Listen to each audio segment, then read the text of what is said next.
Então fala você ligado aqui no canal, sou o Eduardo Ferrari.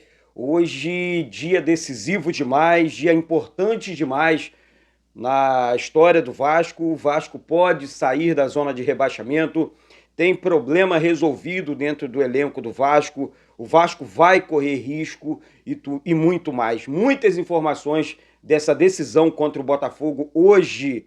Daqui a pouco a bola rola aqui no canal. Você que vai acompanhar o jogo já vai subindo o like, vai se inscrevendo aqui embaixo, vai chamando, compartilha para geral aí. Compartilha para geral aí, traz todo mundo aqui pro canal Vasco Connection e vamos falar muito desse jogo. Se inscreve aqui embaixo, se inscreve aí embaixo, já vai se inscrevendo e subindo o like. É muito importante o seu like aqui embaixo na transmissão e tudo mais, tá certo? Vamos com tudo. Bom, gente, depois de muito tempo, mais uma vez, o Vasco pode sair da zona de rebaixamento. Tá? Hoje, 1-0, hoje o Vasco sai da zona de rebaixamento por conta da derrota do Cruzeiro ontem para o Internacional por 2-1. É um trabalho muito difícil. É um trabalho muito difícil do técnico Ramon Dias. Isso por quê? Porque o primeiro turno do Vasco foi tenebroso. As pessoas, especialistas, davam o Vasco como rebaixado. Né? O Vasco era o último colocado. Aí o Ramon Dias chega para mudar o caminho do Vasco no Campeonato Brasileiro, mudar o rumo do Vasco, para ser mais exato, dentro desse Campeonato Brasileiro.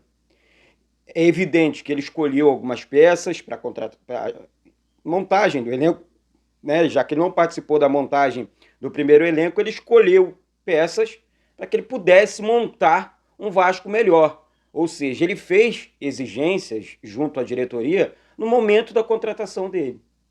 Ele chega no Vasco, ele começa a testar, né, as peças que já tinham no Vasco, ele começa a colocar jogadores como o Medel, enfim, como o Paulinho, depois chegada do Verratti, recupera um Rossi, coloca em campo, mas tem a infelicidade da lesão do Rossi, vamos falar sobre isso também, e tudo mais. Chegamos num momento, no Campeonato Brasileiro, desculpa, no momento mais importante para o Vasco, reta final. Uma vitória hoje para cima do Botafogo, Eduardo, o líder do campeonato, é um jogo muito difícil, é complicado, o Botafogo liderou o campeonato inteiro. Tudo isso é muito verdade, gente. Tudo isso é muito verdade. Mas olha aqui, eu jamais vou deixar de acreditar no Vasco. Esse é o primeiro ponto, tá? Clássico é clássico, tá? E esse clássico é um clássico decisivo. Então, assim, eu cresci ouvindo decisão não se joga bonito, não precisa jogar bem, decisão se ganha. Clássico se ganha, se vence. É assim que eu enxergo o jogo de hoje contra a equipe do Botafogo. O Vasco não precisa me convencer, o Vasco não precisa jogar bonito. O que o Vasco precisa fazer é vencer o jogo. Lutar contra a equipe, a forte equipe do Botafogo, que vem sem 3 desfalques, eu vou falar sobre isso já com vocês aqui. Né? Sem 3 jogadores, na verdade, vem com 3 desfalques. Então, assim, são questões que, se você parar para reparar, né, é evidente que, olha, dá para o Vasco. São Januário pulsando. Nossa torcida fazendo festa aqui é coisa de louco. Não tem momento bom ou momento ruim para a torcida do Vasco. Ela abraça o time de uma forma absurda. Absurda.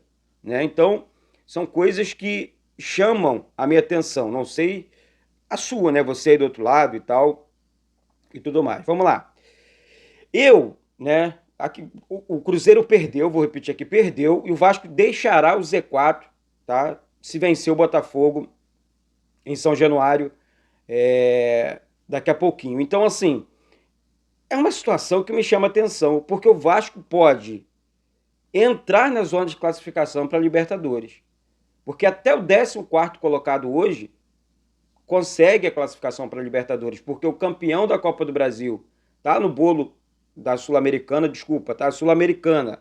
Até o 14º colocado, corrigindo aqui, o time pode classificar para a Sul-Americana. Isso porque o São Paulo, campeão da Copa do Brasil, está no bolo de classificação ali para Sul-Americana. E o Fluminense também está ali no bolo dos clubes que podem se classificar para a Copa Sul-Americana. Então, assim, são situações que chamam a atenção, mas que eu gosto, né? Porque eu acho, né, na minha opinião, o Vasco, além de sair da zona de rebaixamento, se o Vasco conseguir disputar uma competição internacional ano que vem, isso é muito importante para a gente.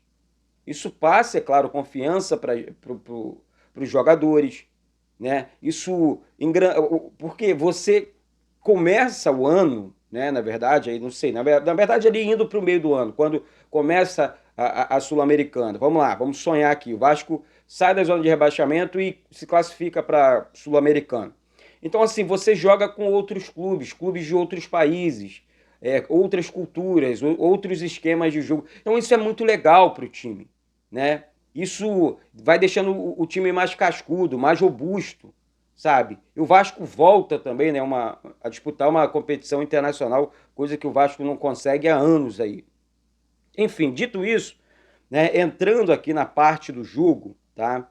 O Vasco, né, deve ter apenas uma mudança, né? O Verratti deve voltar à equipe titular e o Payet deve ser o reserva, já que o Eric Marcos está muito bem ali pelo lado esquerdo, né? O Peck aberto pelo lado direito e o Eric Marcos aberto pelo lado esquerdo do campo de ataque, ou seja, o Verratti voltando ali como o centroavante do Vasco, com o Paulinho no meio campo, junto com o Praxedes e também o Zé Gabriel, que está jogando muito bem, e aquela situação. Como é que vai ser isso, Eduardo? Como é que vai ser isso, gente? O Payet e a situação do Payet, né? É uma decisão difícil, porque o Payet é craque. Eu acho até, se você perguntar, pô, Eduardo, o que você acha para o jogo de hoje? Eu acho até que o jogo de hoje é jogo para o Payet.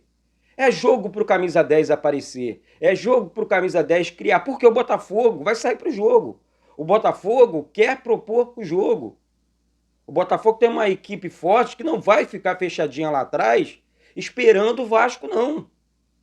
Aí é aquela oportunidade que eu tanto converso com vocês aqui, que o Vasco tem de sair para o jogo, de construir jogadas, de usar o seu camisa 10, de usar o seu camisa 9, os seus pontas.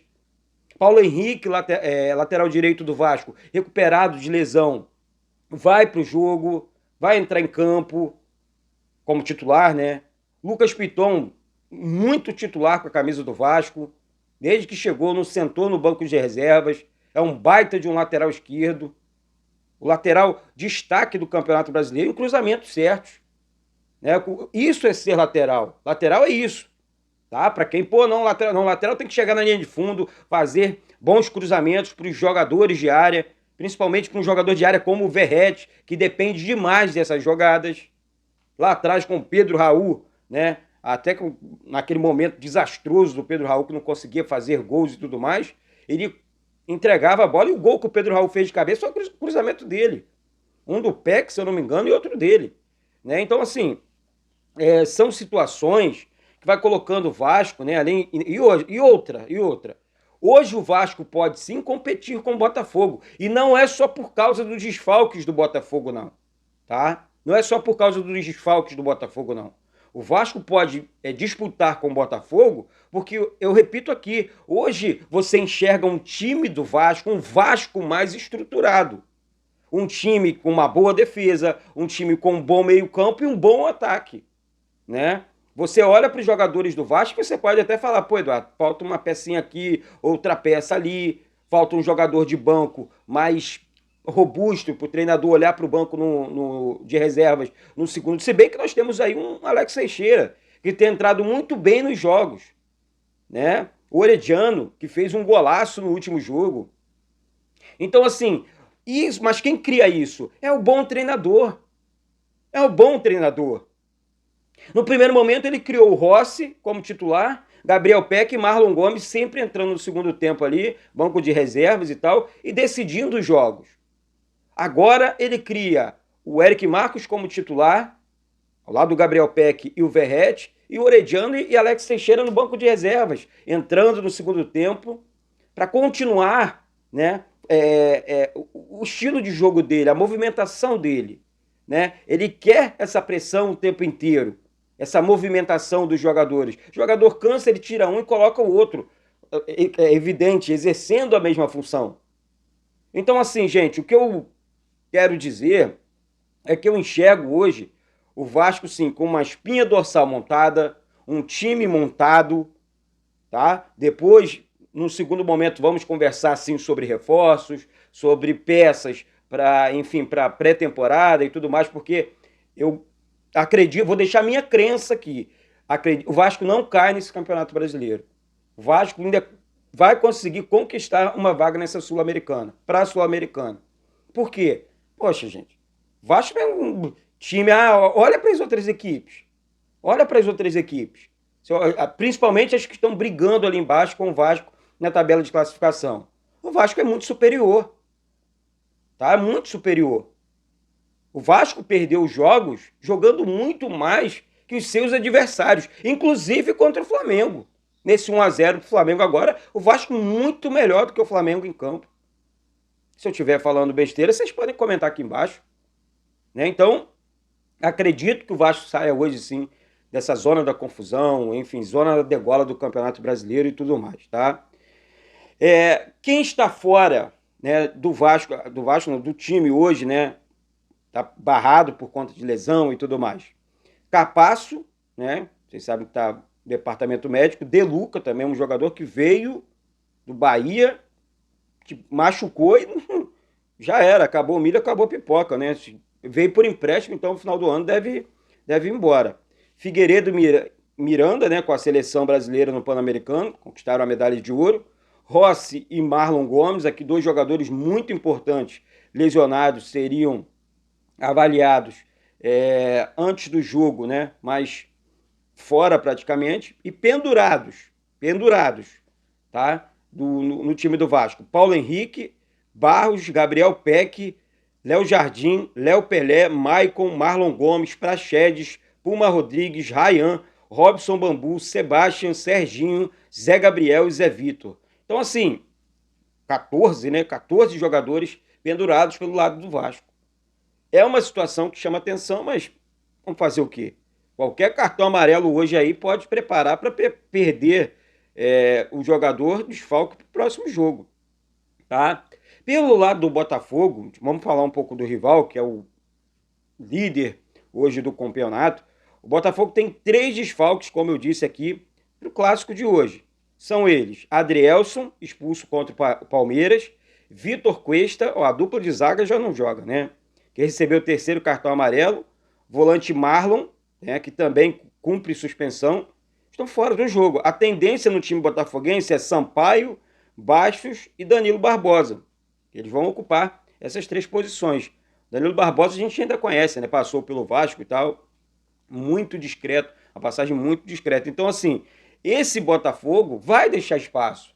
Eu vou passar para você aqui as prováveis escalações, para que você possa... pô, Eduardo, como é que deve... O Vasco deve ir a campo contra a equipe do Botafogo, o Botafogo contra o Vasco e tal. Vou passar para você aqui, deixa eu buscar aqui. Vasco, Léo Jardim, Paulo Henrique, Maicon, Medel e Lucas Piton. Meio campo, Zé Gabriel, Paulinho e Praxedes. No ataque, Gabriel Peck, Eric Marcos ou Paier e Verrete, o técnico Ramon Dias. A equipe do Botafogo, Lucas Perry, Di Plácido, Sampaio, Bastos e Marçal, Danilo Barbosa, Tietê e Eduardo, Júnior Santos, Tiquinho Soares e Vitor Sá. Técnico é o Lúcio Flávio. Aí é que eu falo para vocês aqui. Olhando aqui a equipe do Botafogo, olha só, vamos lá. Hoje com a zaga reserva, uma zaga mais pesada, né? E um lateral que sai muito. Aí eu tô falando aqui do Marçal. O Di Plácido sai, mas não sai tanto. Aí vocês têm um lateral muito agressivo, né? Que é o caso do Paulo Henrique, com muita velocidade. Ele tem que explorar, botar essa bola na frente com mais sabedoria e encontrar os jogadores de área. Mas é um cara que sabe sair para o jogo, é um cara que conquistou a vaga, tá? Na lateral direita. O Vasco, enfim, é um jogador que é do Atlético Mineiro, tá? Ele está só emprestado para o Vasco.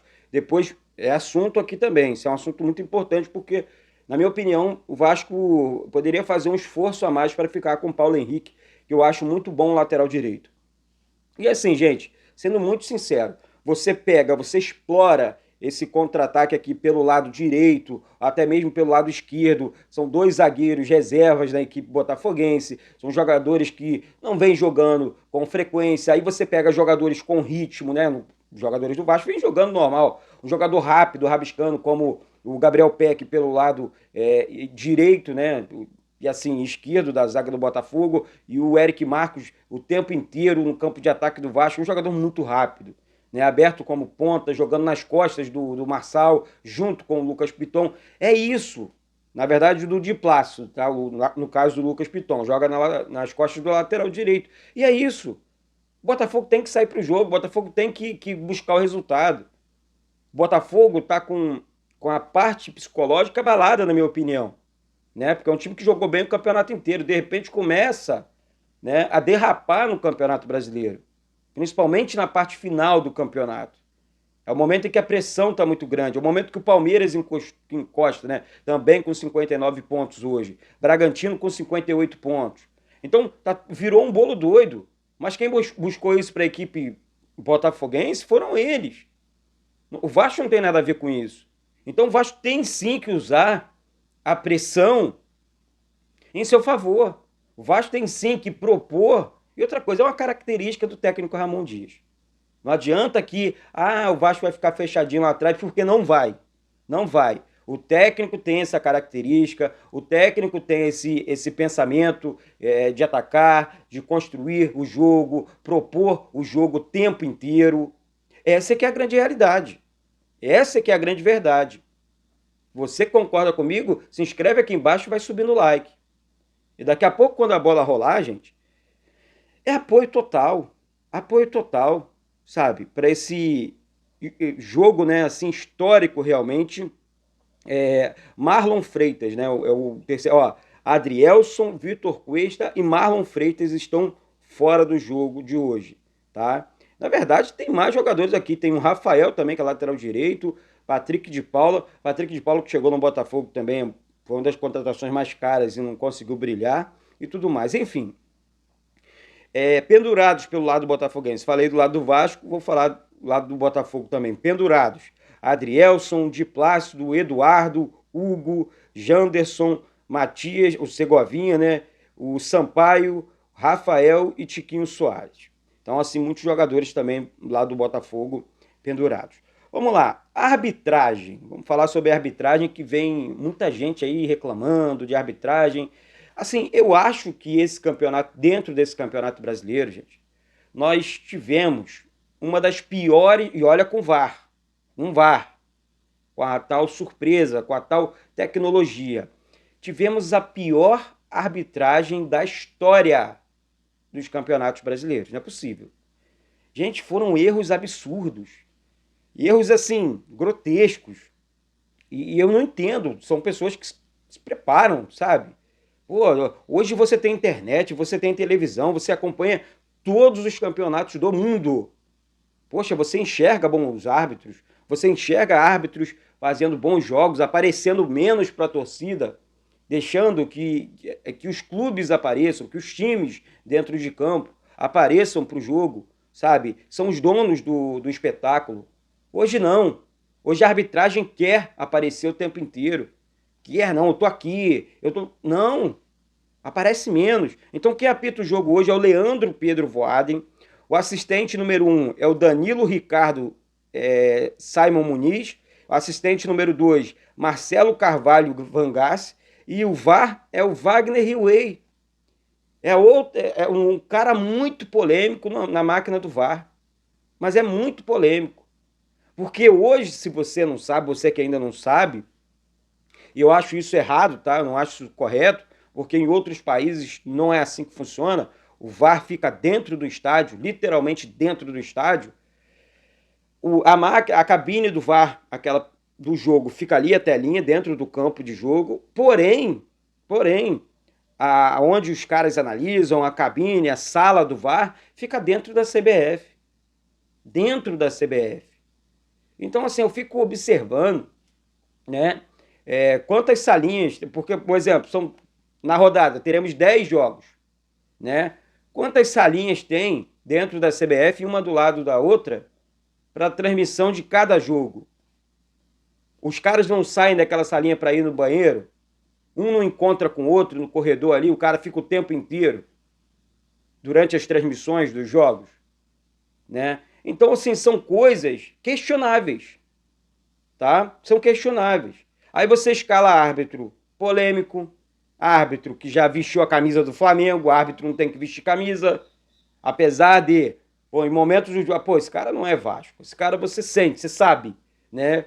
Quando você, nas atitudes ruins. Quando o cara é um bom profissional, o cara entra em campo, o cara, pô, vou apitar aqui, foi falta, falta, foi pênalti, pênalti, ponto final, né? Você vai ficar chateado, você não tem que ficar chateado. Hoje, gente, a gente fica chateado com o árbitro, né? Teríamos que ficar chateado com erros do nosso clube, mas do nosso time, né? Mas você fica mais chateado com a arbitragem do que com os erros, né? Com os erros cometidos pelo nosso time. Aquele jogo inesquecível do Vasco contra o Palmeiras. O Vasco jogando muito bem, além de colocar a bola na trave, naquela linda cobrança de falta feita pelo Paulinho, o Paulinho marca um golaço. Gol legal, em qualquer lugar do mundo. Aí o árbitro, pô, entra na pilha, chama o VAR, toma decisão dentro de campo também. O VAR não é dono do jogo, não. Ah, tracei a linha aqui, tá, mas eu também tenho a minha opinião, acho que foi gol e eu tenho essa autoridade, eu tenho essa autonomia, né? Então eu vou marcar o gol, eu vou dar o gol pro time A, pro time B e tudo mais. Mas infelizmente, não estou falando isso com alegria, não, muito pelo contrário. Eu falo isso com muita tristeza, tá? Com muita tristeza. Porque realmente as coisas estão acontecendo e a gente não consegue, né, entender o comportamento da arbitragem no futebol brasileiro, né? Mas enfim, vai aí, a arbitragem é essa, e tudo mais. A arbitragem do jogo passei para vocês agora e vamos lá. Vou falar aqui, em fase final de recuperação, ó, se liga na informação aí, tá? Marlon Gomes e Rossi estarão à disposição para o jogo contra o América Mineiro, tá certo? Então, são dois jogadores que, enfim, vão por esse jogo decisivo também, contra a equipe do América Mineiro. É um jogo muito importante para o Vasco, jogo difícil, né? Esse jogo é um jogo que o Vasco, na minha opinião, todos os jogos, né? Que eu acho assim, o Vasco hoje precisa vencendo no Campeonato Brasileiro e construindo cada resultado ali, diminuindo. Ah, pô, faltavam 4 vitórias, tá? Agora falta 3, porque o Vasco venceu a equipe do passado agora do Cuiabá. Vamos lá. Tivemos, deixa eu buscar aqui a rodada do Campeonato Brasileiro, porque tivemos resultados importantes, né? Ó, Goiás venceu o Coritiba por 1-0, passou o Vasco, tem 35 pontos, né? O Vasco tem 34. Flamengo venceu Fortaleza por 2-0, Bragantino venceu o Corinthians por 1-0, o Internacional venceu o Cruzeiro por 2-1, olha que resultado importante para o Vasco. O Palmeiras venceu o Atlético Paranaense por 1-0, América Mineiro e Atlético Mineiro 1-1. Olha a dificuldade de enfrentar o América Mineiro, hein, gente? E o Grêmio venceu o Bahia por 1-0. Esse jogo foi perfeito pro Vasco. Aí a classificação do Campeonato Brasileiro. Botafogo com 59 pontos na primeira colocação. Palmeiras também com 59 pontos na segunda colocação. Red Bull Bragantino, terceiro colocado com 58 pontos. Quarto colocado, a equipe do Grêmio com 56 pontos, fechando aqui o G4. Quinto colocado, com 53 pontos, a equipe do Atlético Mineiro, também com 53 pontos, a equipe do Flamengo. Sétimo colocado, a equipe do Atlético Paranaense com 49 pontos. Na oitava colocação, Fluminense com 45 pontos. Na nona colocação, a equipe do Fortaleza, 42 pontos. Também com 42 pontos, São Paulo, 10º colocado. Internacional, 11º colocado. 12º colocado, a equipe do Cuiabá com 40 pontos, também com 40 pontos a equipe do Corinthians na 13ª colocação. 14º colocado, a equipe do Bahia com 37 pontos, já jogou e perdeu. Joga hoje, depois do jogo do Vasco, Santos, tá? 15º colocado também com 37 pontos, assim como o Cruzeiro, que jogou e perdeu. Tá aqui, Vasco vencendo, sai da zona de rebaixamento. 16º colocado, a equipe do Cruzeiro com 37 pontos. 17º colocado, a equipe do Goiás com 35 pontos, já jogou também, venceu, 18ª a equipe do Vasco com 34 pontos, vice-lanterna a equipe do Coritiba com 23 pontos e o lanterna com 21 pontos é o América Mineiro, né, na 20ª colocação. Aí é aquela situação que eu tanto falo aqui todos os dias junto com vocês. O momento realmente é para o Vasco, o que o Vasco precisa fazer realmente é só entrar em campo e vencer o jogo. Não importa, na minha opinião, não importa aqui o placar, tá? Eu quero buscar aqui os próximos jogos da próxima rodada, 33ª rodada, Internacional e Fluminense, América Mineiro e Coritiba, Atlético Paranaense e Fortaleza, São Paulo e Bragantino, Flamengo e Palmeiras, Goiás e Santos. Olha esse jogo aqui, gente. Olha a importância, olha o confronto direto aqui. Olha a importância do próximo, além do jogo de hoje, vamos pensar passo a passo. Mas olha a importância da próxima rodada para o Vasco. Goiás e Santos, Goiás e Santos, Corinthians e Atlético Mineiro, Bahia e Cuiabá. Olha só, olha o tamanho das. Se o Vasco engata aí, se Deus quiser, 3 vitórias consecutivas, o Vasco vai lá para cima na tabela de classificação. E fechando aqui, Botafogo e Cuiabá. Né? Então, assim, eu, Eduardo, enxergo, assim, é claro que além do jogo de hoje, o próximo jogo do Vasco é sempre aquele jogo mais difícil, aquele jogo mais complicado, né? Um jogo contra o América Mineiro, em São Januário, dentro da nossa casa. O América Mineiro também, Eduardo, é muito forte, mas adianta a gente ficar, não, qual a equipe fraquinha do Campeonato Brasileiro? Aí, todas as equipes deram trabalho nesse Campeonato Brasileiro, e é impressionante isso, gente. Todas as equipes encheram o saco das chamadas mais fortes, né? E tudo mais nesse Campeonato Brasileiro. Sabe, eu, Eduardo, acho, né? Pelo menos isso. Acho que o Vasco tem tudo para construir um bom cenário, enfim, dentro desse Campeonato Brasileiro. E não, vou repetir aqui, não só sair da zona da confusão, como também entrar ali na zona de classificação para, enfim, para a Copa Sul-Americana, que é muito importante. Repito, é muito importante uma competição internacional nesse momento para a nossa equipe, a equipe do Vasco. Tá certo? É isso. Daqui a pouco tem bola rolando. Sobe o like aí e se inscreve aqui embaixo.